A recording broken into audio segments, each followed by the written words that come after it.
Shalom saudara-saudaraku yang kekasih dalam Tuhan Yesus Kristus. Kita jumpa kembali pada saat ini untuk bersama merenungkan kebenaran firman Tuhan yang didasarkan pada Yesaya pasal 35 ayat pertama hingga ayatnya yang ke-10. Perenungan firman Tuhan ini diberi judul Sukacita oleh Pemulihan.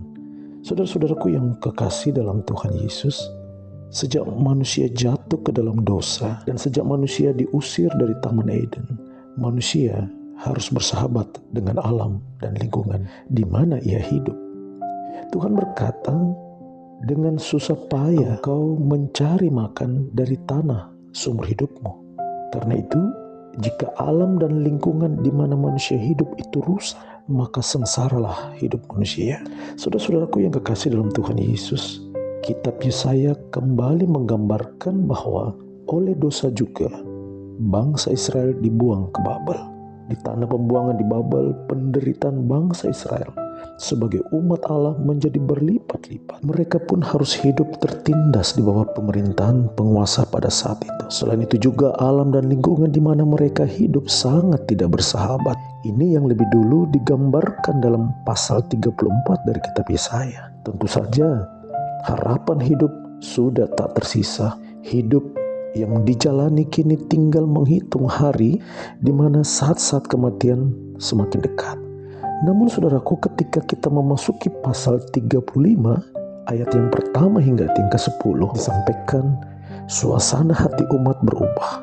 Sebab kini mereka sudah punya dasar kuat untuk kembali bersukacita walaupun penderitaan dan kesulitan hidup masih harus terus mereka alami. Pasal 35 ayat 1 berbunyi, padang gurun dan tanah kering akan bergirang, padang belantara akan bersorak-sorak dan berbunga. Nah, pasal 35 menggunakan kata-kata kerja future tense yang ditandai dengan kata akan. Itu berarti semua yang digambarkan dalam pasal 35 belum terjadi. Namun hebatnya, semua itu boleh menjadi dasar umat Allah untuk tetap bersukacita karena Tuhan berjanji akan membuat alam dan lingkungan hidup mereka kembali menjadi hijau, berbunga dan berbuah. Demikian juga tangan mereka yang lemah akan dikuatkan, lutut yang goyah akan ditopang oleh Tuhan, hati yang takut akan dibuat Tuhan untuk tidak takut lagi, mata kembali dapat melihat, lidah yang tak berfungsi akan kembali dapat dipakai berbicara dan bersorak-sorai. Jelas sekali di sini saudaraku, Tuhan Allah mulai melakukan karyanya melalui pembenahan alam dan lingkungan hidup di mana manusia hidup, lalu berlanjut kepada manusia.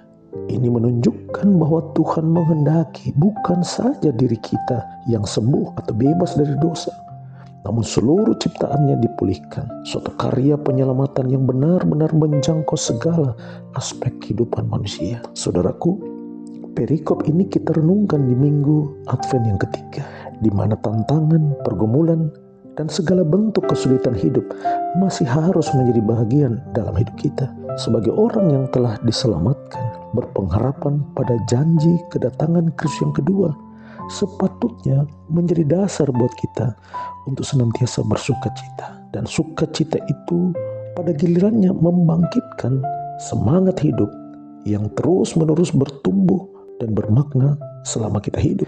Jika Tuhan yang Maha Baik itu peduli pada alam dan lingkungan hidup, maka setiap orang yang telah diselamatkan harus berani untuk melihat bahwa hidup ini adalah kesempatan untuk menjaga alam dan lingkungan hidup kita sehingga dapat mendukung kehidupan di mana kita berada. Kasih Tuhan yang indah itu yang sudah dinyatakan bagi kita sehingga kita diselamatkan oleh kematian dan kebangkitan Kristus senantiasa menggerakkan kita untuk menjadi bagian dari proses membangun, membenahi kembali, menghidupkan kembali lingkungan di mana kita berada. Percayalah saudaraku, dengan hati yang bersukacita dan dikelilingi oleh alam dan lingkungan hidup yang indah, kita akan semakin kuat menghadapi kehidupan sambil terus menanti kedatangan Kristus yang kedua kali. Mari jalani masa Advent ini dengan terus bermakna bagi segala makhluk ciptaan dan bagi kemuliaan Tuhan Yesus. Terpujilah Kristus. Amin.